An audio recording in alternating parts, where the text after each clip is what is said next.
Because do you have to be, like, strong? I guess, I mean, I've heard you have to, like, be strong enough for the hammer, no?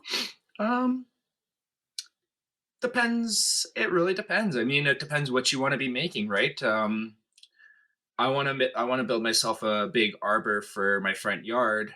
That's requiring me to work with a bunch of 1 inch round bar, which in the lengths that I'm working it on, it requires a fair amount of strength. I mean, it's not like I would say if you're doing industrial welding, you have to be a strong guy. If you want to do industrial blacksmithing, you got to be a strong guy.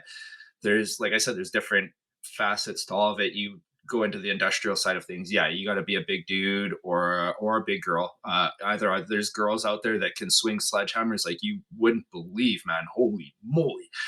But yeah, you want to go into the artist side of things. There's definitely a huge open door to people of all ages, all sizes. There is a gentleman. Um, GL Tongs, I think is his name, I want to say. He's working out of Indonesia, I think. He literally is sitting on his deck. He's got a little tiny forge and he sits all day long. That's how he blacksmiths. He sits all day long and he barely moves. His forge is right there, his anvil's right in front of him. And he makes, oh, GS Tongs. That's the guy, GS Tongs.